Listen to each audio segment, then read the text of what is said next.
Video series के अंदर हम लोग राजस्थान के करंट अफेयर्स को स्टार्ट करने वाले हैं, जिसमें हम लोगों ने जो राजस्थान का एंटायर करंट अफेयर रहा है 2020 का, उसको हम लोगों ने डिफरेंट डिफरेंट पोर्शंस के अंदर डिवाइड किया है।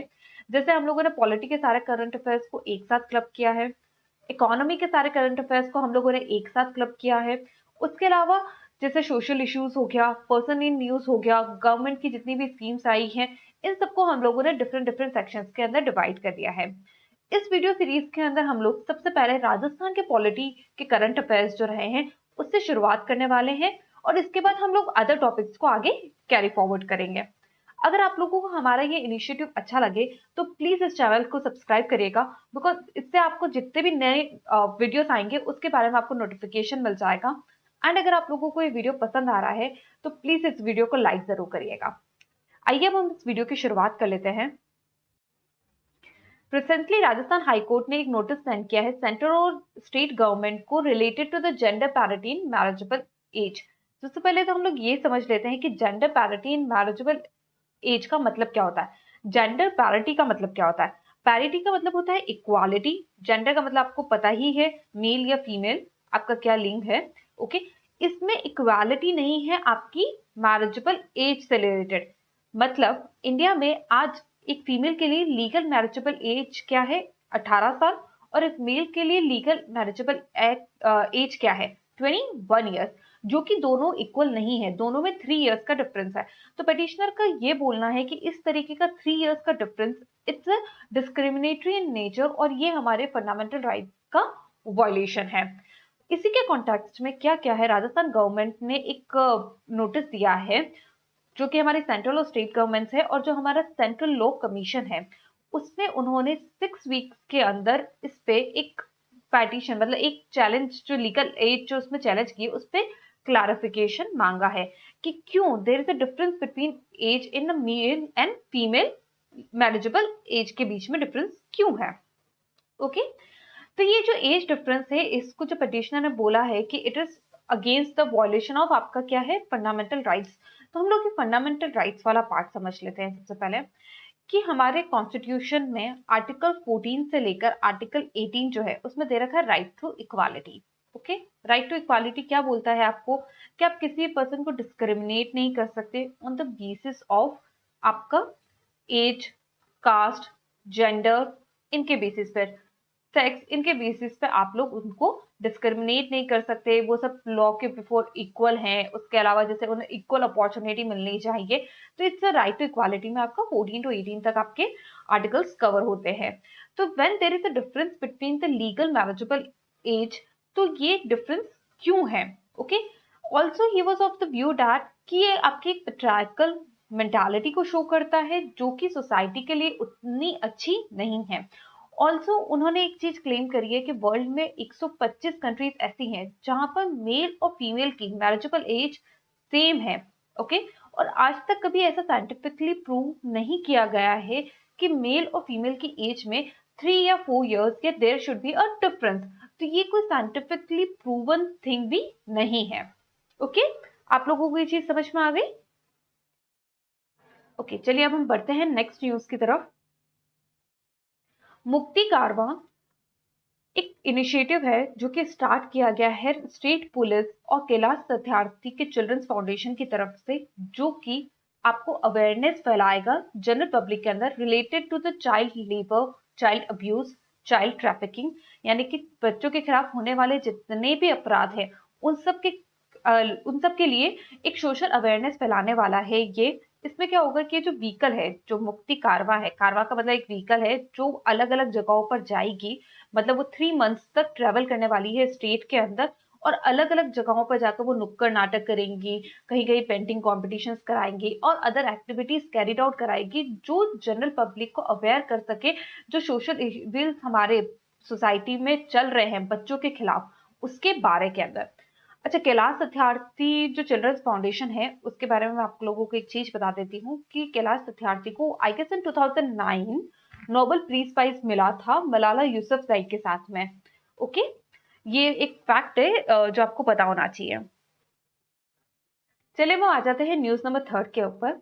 राजस्थान ने रिसेंटली कॉन्स्टिट्यूट किया है उसका स्टेट वाइल्ड लाइफ बोर्ड, जो स्टेट वाइल्ड लाइफ बोर्ड है इसके बारे में अभी हम लोग देखेंगे कि भाई इसको कॉन्स्टिट्यूट क्यों किया गया है, स्टेट वाइल्ड लाइफ बोर्ड का क्या काम है।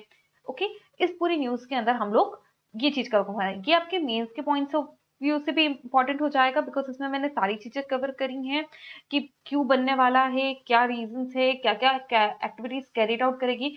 तो आप इस पे एक छोटा 5 मार्क्स का मेंस का आंसर भी लिख सकते हैं। ओके, जो राजस्थान स्टेट गवर्नमेंट ने रिकॉन्स्टिट्यूट किया है वाइल्ड लाइफ बोर्ड, उसमें 13 मेंबर्स होने वाले हैं। फर्स्ट थिंग, आपको नंबर ऑफ मेंबर्स याद होने चाहिए।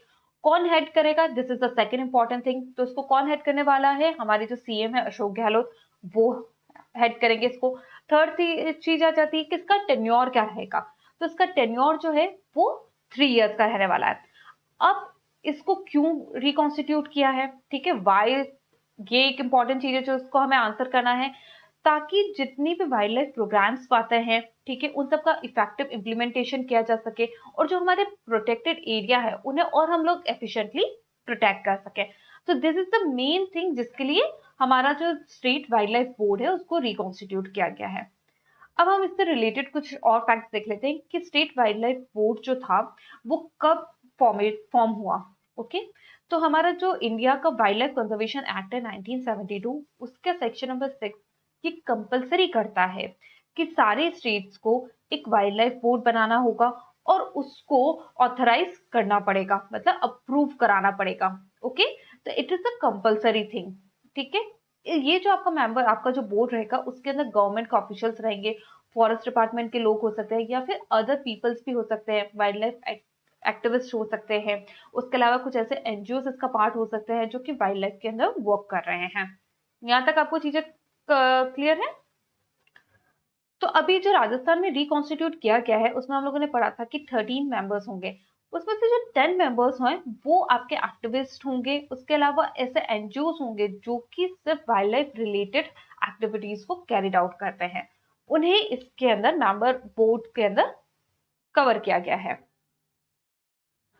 अब आपके वाइल्ड लाइफ बोर्ड की क्या क्या रिस्पॉन्सिबिलिटीज है, सबसे इंपॉर्टेंट क्या आ जाता है। अभी हम लोगों ने वाइल्ड लाइफ बोर्ड का पढ़ा, तो अब उससे रिलेटेड क्या चीज आ गई। सबसे पहले तो आप ऐसी पॉलिसीज बनाओ, ऐसे प्रोग्राम्स फॉर्म करो जो कि वाइल्ड लाइफ कंजर्वेशन के लिए हो।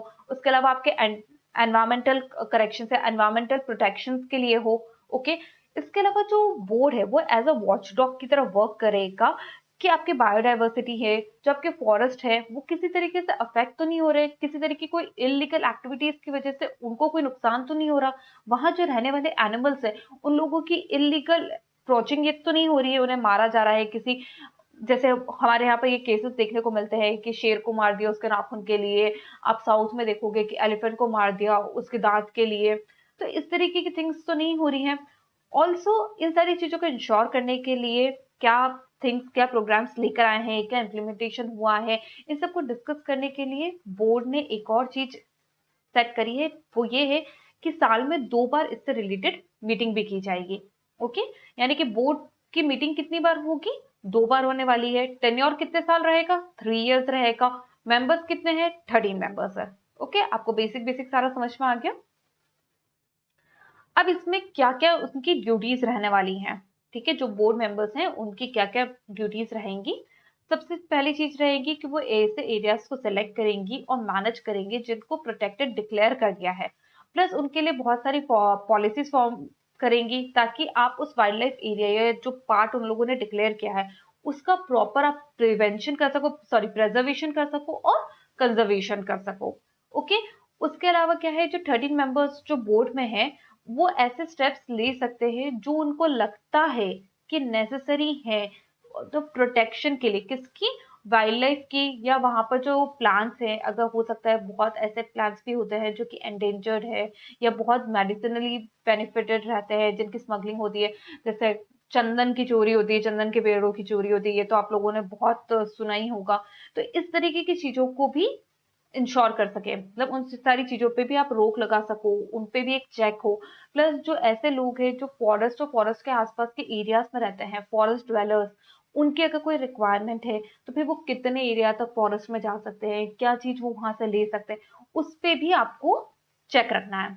ओके, अच्छा, उसके अलावा आपके फॉरेस्ट एरियाज के अंदर कौन कौन से प्रोजेक्ट आप ले सकते हो, उसके लिए आपको क्या परमिशन की जरूरत होगी। उसके अलावा अगर आप वहां पर कोई प्रोजेक्ट कर रहे हो तो आप एनवायरमेंट को उसके बदले क्या दोगे, या आप किस लेवल तक कर सकते हो, भाई आप इतना पैच ही क्लियर कर सकते हो या इतना ही आप यूज कर सकते हो।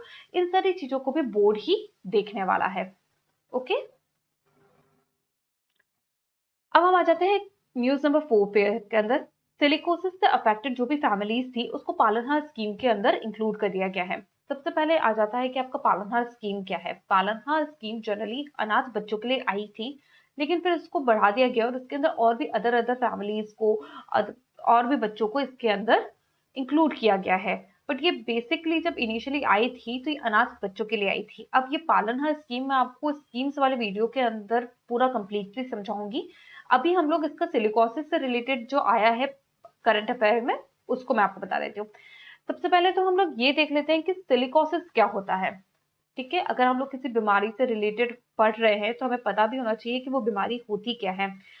तो ऐसे लोग जो कि ऐसी इंडस्ट्री में काम करते हैं जहां पर सिलिका सेंट उड़ती है, ठीक है, इनहेल करने को मिलती है। जैसे कि कुछ लोग हैं जो ऐसी फैक्ट्रीज में काम करते हैं, जैसे कि रॉक की फैक्ट्री में काम कर रहे हैं, या फिर आपकी क्वार्ट्ज की मिनरल ओर्स होते हैं स्पेशली, जिसमें क्वार्ट्ज जहां से आप निकालते हो, उस अगर फैक्ट्री में आप काम कर रहे होते हैं तो वहां पर जो डस्ट उड़ती है उसमें सिलिका होता है। और जो वहां काम करने वाले लोग होते हैं जब वो उसको इनहेल करते हैं तो धीरे धीरे आपके लंग्स में जाकर ये जो सिलिका सैंड रहती है ये आपके लंग्स को डैमेज कर देती है, और उसकी वजह से आपकी जो ब्रीथिंग कैपेसिटी होती है वो कम हो जाती है।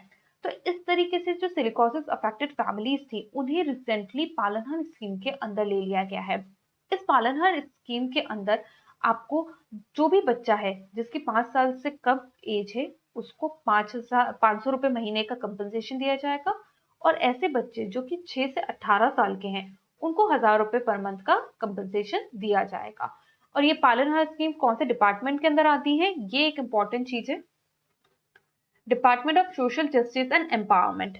ये आपको डिपार्टमेंट्स याद रखने चाहिए कि कौन सी स्कीम कौन सा डिपार्टमेंट लेकर आया है। सेकंड चीज, आपको इससे रिलेटेड जो फैक्ट है वो भी लर्न होना चाहिए। जैसे 500 पर मंथ होगा पर चाइल्ड जिसकी 0 to 6 ईयर्स की एज हो, और एक होगा आपका 1000 रुपीज पर मंथ ऐसे बच्चे जिनकी 6 to 12 ईयर की एज हो।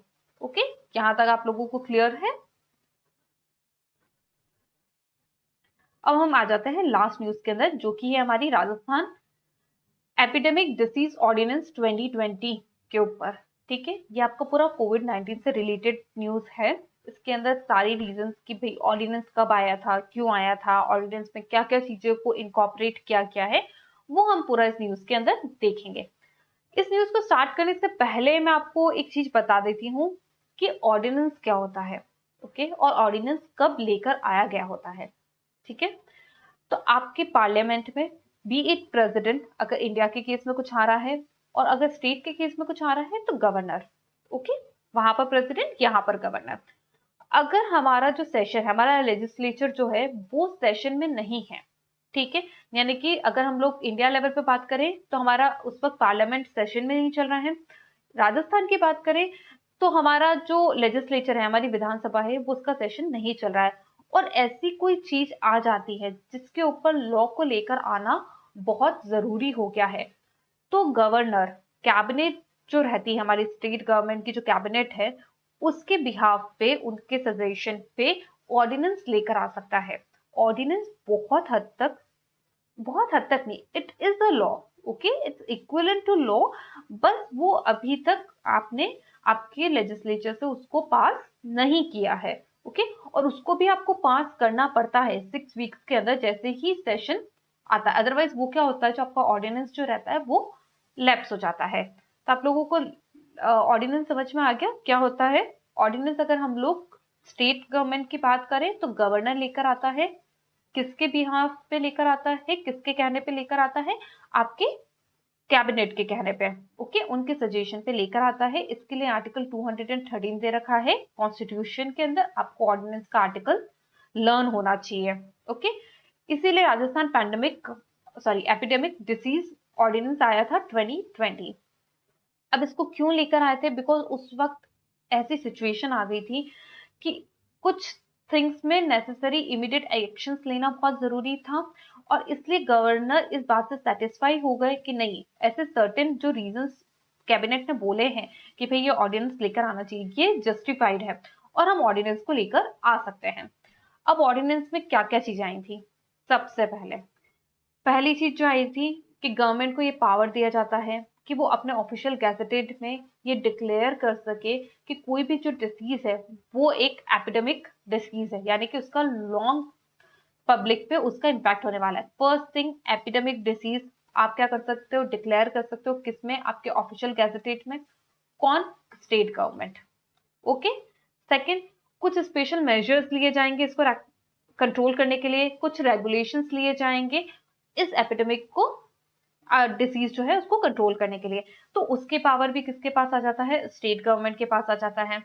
उसके बाद अगर ये जो आउटब्रेक हो रहा है इस एपिडेमिक का स्टेट के अंदर, अगर राजस्थान गवर्नमेंट को लगता है कि उसको कुछ ऐसे स्टेप लेने चाहिए जिससे कि पब्लिक या किसी पर्सन को आप किसी तरीके से रोक सके, ताकि इस आउटब्रेक को हम क्या कर सके, कंट्रोल कर सके, तो ऐसे स्टेप भी राजस्थान गवर्नमेंट ले सकती है या स्टेट गवर्नमेंट ले सकती है। और हमारे जो डिस्ट्रिक्ट कलेक्टर्स रहते हैं उनको भी ये पावर दिया जाता है कि वो ऐसे नेसेसरी स्टेप्स ले सकती है जो उन्हें लगता है कि जरूरी है इस तरीके के एपिडेमिक को कंट्रोल करने के लिए। ओके, यहां तक आपको क्लियर है? अब क्या क्या ऐसी चीजें कर सकते हैं, क्या क्या हुई हैं, इसके बारे में हम लोग पढ़ लेते हैं। वैसे तो आप लोगों को पता है कि इन सब टाइम पे क्या क्या चीजें हुई थी, लेकिन एक हम लोग ऊपर ऊपर से सारी चीजें देख लेते हैं। फर्स्ट थिंग, कितने लोग साथ में इकट्ठे एक साथ हो सकते हैं, नहीं हो सकते हैं, उनके मूवमेंट पे। ठीक है, गवर्नमेंट क्या कर सकती है? कंट्रोल कर सकती है, सर्टेन मूवमेंट्स को प्रोहिबिट कर सकती है, सर्टेन मूवमेंट को अंडर रेस्ट्रिक्शन लेकर आ सकती है। जैसे हमारे यहाँ पर हुआ था, आप एक डिस्ट्रिक्ट से दूसरे डिस्ट्रिक्ट में नहीं जा सकते, एक स्टेट से दूसरे स्टेट में नहीं जा सकते। ठीक है, हमारे नाइट कर्फ्यूज लगे थे कि शाम को 7 बजे बाद आप नहीं निकल सकते। ठीक है, आपके इस तरीके की जो चीजें रहती हैं, इसको इसका पावर गवर्नमेंट के पास आ जाता है। सेकेंड चीज, जितने भी लोग हैं जो बाय एयर आ रहे हैं, रेल आ रहे हैं या किसी भी मीन ऑफ ट्रांसपोर्ट से आ सकते हैं, उनका एक प्रॉपर इंस्पेक्शन किया जा सकता है गवर्नमेंट की तरफ से। ओके, और अगर उन्हें ऐसा लगता है कि वो भाई ऐसे डिसीज से प्रॉक्सिमेट है या उनको कोविड है, अभी अगर मैं आपसे सीधी सीधी बात करूं तो it was related to Covid, तो यहाँ पर आप, मैं एपिडेमिक वर्ड यूज ना करके तो कोविड वर्ड यूज करने वाली हूँ। ठीक है, अगर कोविड है तो आप क्या करोगे, उसको क्वारंटाइन कर सकते हो, किसी अलग होटल या किसी अलग प्लेस पे आप रख सकते हो, जैसे कि स्टेट गवर्नमेंट ने बहुत इनिशियली करा था। कोई अगर इंसान फॉरेन से आ रहा है, ठीक है, अगर वो इंडिया आ रहा है तो उसको 14 दिन के लिए हम लोग क्या कर रहे थे, क्वारंटाइन कर रहे थे। उसके अलावा अगर आप किसी और स्टेट से आ रहे हो तो भी आपको क्वारंटाइन किया जा रहा था। तो इस तरीके के मेजर्स भी गवर्नमेंट ले सकती है। ओके, आपके पास क्वारंटाइन, आइसोलेशन के। फिर आ जाता है कि आपके जितने भी स्टेट बॉर्डर्स हैं उनको आप सील कर सकते हो, जो कि हुआ था। थर्ड थिंग, आपके जो भी पब्लिक और प्राइवेट ट्रांसपोर्ट है उनके ऊपर आप लोग रिस्ट्रिक्शन लगा सकते हो। Again it was happen. ठीक है, सोशल डिस्टेंसिंग नॉर्म्स को आपको फॉलो करना है पब्लिक प्लेसेस के अंदर। अब धीरे धीरे इनमें भी बहुत सारा रिलैक्सेशन आ चुका है, बिकॉज अब तो कोविड की वैक्सीन भी आ चुकी है। उसके अलावा आपको प्रोहिबिट करता है, रेस्ट्रिक्ट करता है कि आप किसी पब्लिक प्लेस पे जाओ, किसी रिलीजियस प्लेस पे जाओ जहां पर बहुत सारे लोग एक साथ इकट्ठे हो सकते हैं, ऐसी जगहों को भी रेस्ट्रिक्ट किया गया है।